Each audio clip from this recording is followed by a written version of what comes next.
दुनिया का सबसे शानदार जहाज, जिसे कभी ना डूबने वाला कहा गया, वह अपनी पहली ही यात्रा में बर्फीले पानी में हमेशा के लिए सो गया। क्या यह वाकई एक हादसा था या पहले से रची गई एक साजिश थी? साल 1912, दुनिया के इतिहास का वह सबसे बड़ा सफर जो बस एक यात्रा नहीं बल्कि एक सपना था। 1500 से ज्यादा लोगों की कहानी जो एक ही रात में समंदर की गहराइयों में दफन हो गई।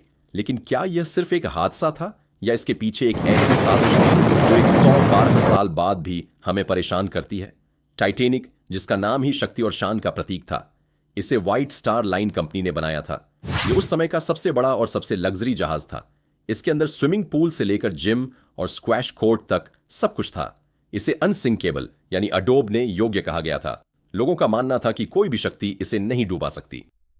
Titanic white star line company का गर्व, उस समय का सबसे बड़ा और सबसे शानदार जहाज, अंदर स्विमिंग पूल, स्क्वैश गोट, आलीशान डाइनिंग हॉल, लग्जरी केबिन, मानो तैरता हुआ महल। लोग कहते थे इसे भगवान भी नहीं डुबा सकता। लेकिन इस सफर में एक अजीब बात थी। इस जहाज पर कई बड़े बड़े बिजनेस टकून और अमीर लोग सफर कर रहे थे। उनमें से एक थे पी मॉर्गन, जो इस जहाज के मालिक भी थे। लेकिन उन्होंने आखिरी वक्त पर टिकट कैंसिल कर दिया। क्यों? वो रात जब सब कुछ बदल गया। 14 अप्रैल 1912, अटलांटिक महासागर में चांदहीन, ठंडी और बेहद शांत रात। टाइटैनिक तेज रफ्तार में दौड़ रहा था, जबकि कप्तान को कई बार बर्फीले पहाड़ों की चेतावनी दी जा चुकी थी। रात 11:40 आगे नजर आया एक विशाल आइसबर्ग। अलार्म बजा, जहाज मोड़ा गया, लेकिन देर हो चुकी थी। आइसबर्ग ने 6 जगह से जहाज को फाड़ दिया। यह जहाज सिर्फ 4 हिस्से डूबने तक टिक सकता था। 6 हिस्सों में पानी घुस चुका था। अब बस 2 घंटे की जंग बाकी थी।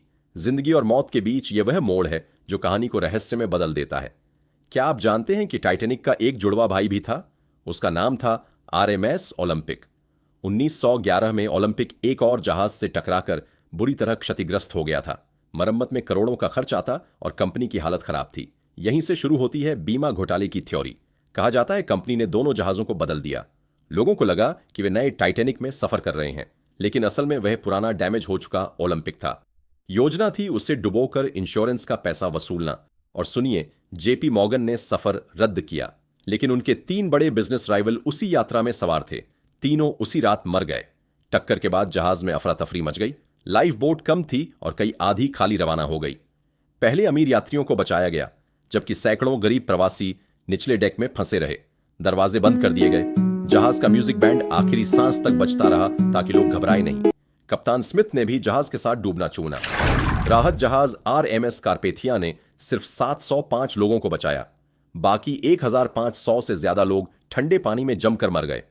1985 में टाइटैनिक का मलबा मिला, 73 साल बाद। लेकिन मलबा मिलने के बाद सवाल और बढ़ गए। इतने सारे आइसबर्ग वार्निंग क्यों नजरअंदाज हुई? क्या सच में टाइटैनिक की जगह ओलंपिक था? इतने बड़े जहाज में लाइफ बोट कम क्यों थी? और क्यों इतने ताकतवर लोग सफर से अचानक पीछे हट गए?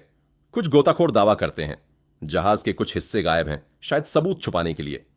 कुछ कहते हैं पानी के अंदर गलियारे और हॉल अब भी वैसे ही हैं जैसे 1912 में थे। टाइटैनिक सिर्फ एक जहाज नहीं था, यह इंसानी घमंड और लालच का प्रतीक था। यह हमें याद दिलाता है, चाहे तकनीक कितनी भी आगे बढ़ जाए, प्रकृति हमेशा इंसान से बड़ी है। आज टाइटैनिक 12,000 फीट गहरे पानी में सो रहा है, लेकिन उसके साथ सो रहे हैं हजारों सपने, अधूरी कहानियां और वो लोग जिन्होंने आखिरी सांस तक जंग लड़ी। सवाल आज भी जिंदा है, क्या यह एक हादसा था या इतिहास की सबसे बड़ी साजिश? वीडियो को लाइक, शेयर